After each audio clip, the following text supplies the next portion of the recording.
y a une grande différence entre vivre en fourgon aménagé en hiver en France, même dans des régions froides, et aller passer tout un hiver en Laponie avec ce même fourgon. Dans le premier cas, une bonne isolation et un chauffage permettront de s'en sortir tout le temps. Alors que dans le second, il faut prendre pas mal de mesures pour permettre à la fois au véhicule, mais aussi à son aménagement, de résister à des températures qui peuvent descendre sous les 30 degrés. Et il faut que absolument tout soit prêt, sous peine de graves déconvenues, voire même de dangers physiques parfois. Lorsque j'ai aménagé Maurice, j'avais dans l'idée d'aller lui faire parcourir des zones à la météo extrême, et la Laponie en hiver était déjà au programme. C'est la raison pour laquelle j'ai travaillé l'isolation en profondeur, en choisissant d'isoler la cabine de la cellule, et la raison pour laquelle j'ai aussi installé un système électrique robuste. Mais je savais dès le début que je devrais rajouter à ça d'autres mesures juste avant le départ, et, surtout, le petit test que j'ai réalisé cet hiver par -15 a révélé quelques faiblesses. Tout d'abord, il y a eu le gel de l'évacuation des eaux grises de l'évier. Le tuyau d'évacuation ne rentrant pas assez rapidement dans le réservoir et ayant une section horizontale. Pour ça, je vais modifier la circulation des eaux usées entre mon évier et le réservoir. L'idée est de limiter au maximum la longueur du tuyau en extérieur. Ça tombe bien, j'ai la place de le faire circuler dans le meuble de la cuisine et de le faire descendre directement à proximité du réservoir. C'est ce que j'aurais dû faire dès le début, mais à culpa.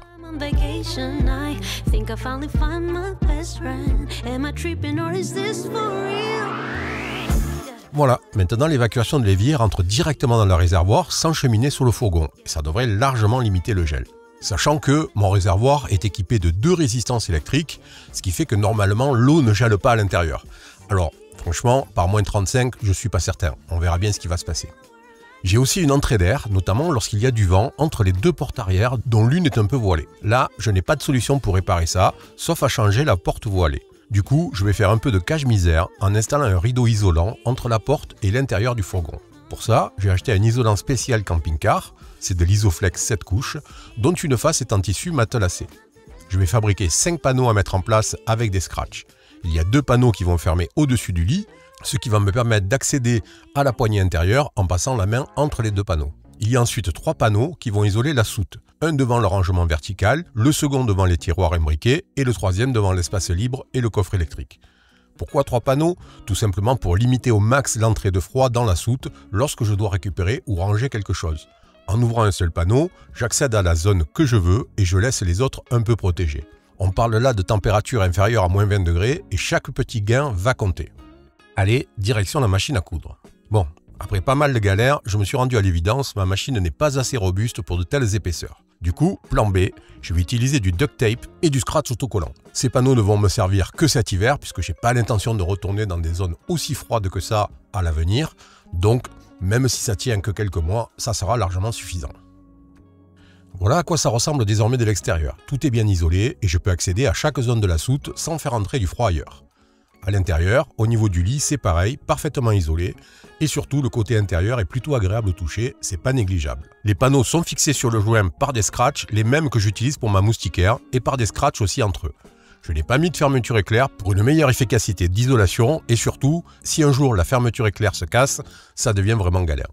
Parmi les autres problèmes que j'ai découverts, j'ai aussi une entrée d'air au-dessus du lit par le lanterneau MaxFan. Ce lanterneau est le seul ouvrant de la cellule à simple vitrage et il possède aussi une ventilation permanente. Comme j'en ai déjà une sur le lanterneau avant, je peux condamner celle-ci la nuit lorsque je suis en dessous.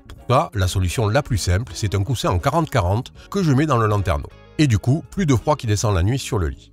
Ensuite, il y a le problème de la mauvaise isolation de la porte de la paroi de séparation entre la cabine et la cellule. En fait, soyons clairs, ce n'est pas une mauvaise isolation, c'est pas d'isolation du tout. J'ai procrastiné sur cette porte et je ne l'ai jamais faite. J'ai juste mis une serviette de bain bloquée par la porte du placard de la capucine pour des raisons d'intimité uniquement. Mais par -15, j'ai vite compris qu'il allait falloir faire mieux, beaucoup mieux même.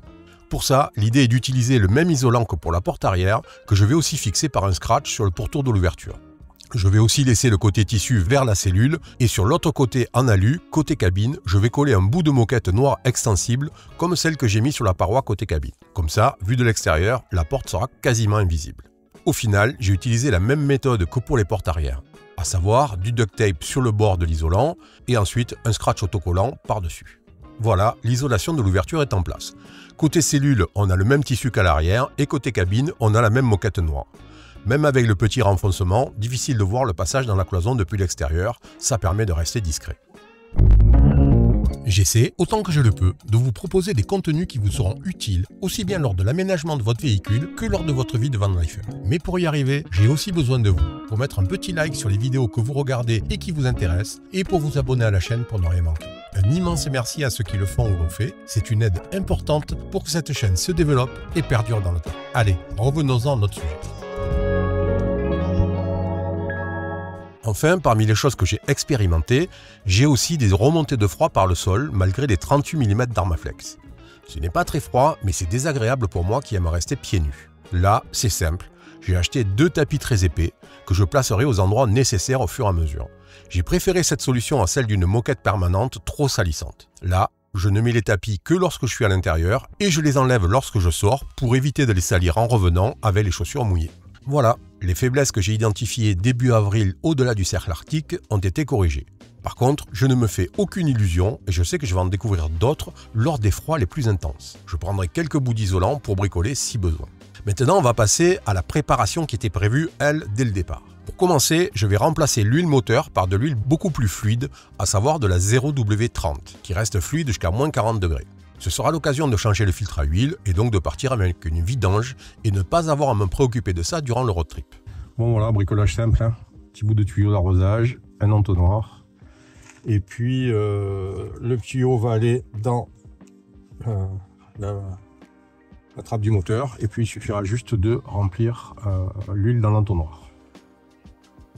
Alors il y a un peu plus de 6 litres je crois. J'ai la revue technique donc je vais aller vérifier la contenance. Je vais mettre 5 litres déjà parce que ça je suis sûr qu'il y en a déjà plus. Et puis je verrai après combien il faudra que je rajoute. Bon voilà, la vidange est faite, filtre changé.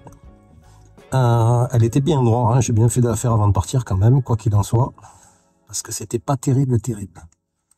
Puisque je suis dans l'huile, je vais aussi remplacer celle de la boîte par une huile 75W80, plus fluide aussi et qui devrait résister mieux au grand froid. Les exemples de boîtes bloquées le matin au démarrage sont nombreux, autant l'anticiper. Donc ok, ça marche bien. On voit en bas le tuyau va plonger dans la bouche de remplissage. Il ressort, il fait un petit tour, il vient là. Et donc là, j'ai mon entonnoir pour le remplir. Allez, hop là.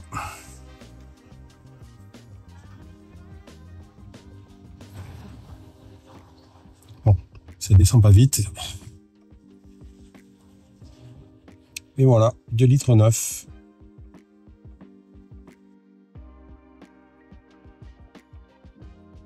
Il y a un autre problème majeur lorsqu'on est dans un très grand froid, le moteur n'arrive pas à monter en température à cause de l'air trop froid qui passe par le radiateur.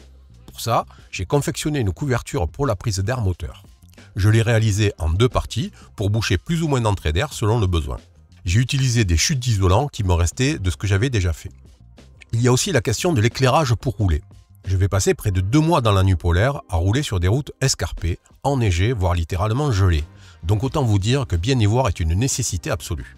J'avais anticipé ça en installant une barre à LED sur la galerie, mais à l'usage, ça pose 2 problèmes. D'une part, quand il neige, ça éclaire trop les flocons qui deviennent éblouissants, et d'autre part, c'est une lumière très froide qui devient aussi éblouissante lorsque la route est enneigée. Donc je vais conserver cet éclairage pour les moments où il ne neige pas et où la route est dégagée, et je vais installer un jeu de phare de travail jaune sur mon pare-choc avant que je vais coupler avec mes anti-brouillards d'origine. Voilà ce que ça donne une fois terminé, et franchement je trouve que c'est plutôt pas mal. Je l'ai testé de nuit sur une route normale, ça éclaire vraiment très bien juste devant le fourgon et bien sur les côtés aussi, donc je suis satisfait. Après, il reste l'élément le plus important pour le moteur. Démarrer par grand froid est un énorme problème pour les moteurs thermiques, et donc il fallait trouver une solution. Je vais donc installer un chauffe-eau diesel sous la caisse de Maurice pour préchauffer le moteur. Mais ça, c'est le sujet de la vidéo qui sortira dans quelques jours. J'en profiterai du coup pour vidanger tout mon circuit de refroidissement que j'ai traité avec un nettoyant spécial et que je remplirai avec du liquide grand froid donné pour moins 37 degrés. Ah oui, et j'ai oublié, entre-temps, j'ai aussi rajouté des LED de croissance végétale pour permettre à mes plantes de survivre à plusieurs semaines d'obscurité. Je ne sais pas si ça va marcher, mais il y a bien des gens qui font pousser des plantes illicites dans des placards avec les mêmes éclairages, donc j'ai bon espoir. Voilà, maintenant avant de partir, il va juste rester la commande d'une bombe Star Pilot en plus. Ça, j'en ai toujours une au cas où. Dernière petite chose, je ne m'occupe pas pour le moment du liquide lave-glace. On a du mal à en trouver du bon en France pour le froid extrême, alors qu'on en trouve facilement en Norvège. J'en achèterai un bidon sur la route et j'attendrai d'être à vide avant de le remplacer, sachant que je ne devrais pas trouver le très grand froid avant un mois ou un mois et demi. Voilà, Maurice est désormais fin prêt pour affronter des températures négatives extrêmes en Laponie cet hiver. Mais comme je le disais plus tôt, je ne me fais cependant aucune illusion et je sais parfaitement que je vais rencontrer des problèmes qui m'imposeront des modifications ou peut-être même de parfois battre en retraite. Mais dans tous les cas, je pense avoir pris le max de précautions pour ce défi. En attendant de voir comment ça se passe dans la réalité par moins 20 ou moins 30 degrés, si vous voulez voir comment j'ai passé l'hiver dernier avec moins 15 degrés, cette vidéo devrait vous intéresser. Allez, à la semaine prochaine, ciao!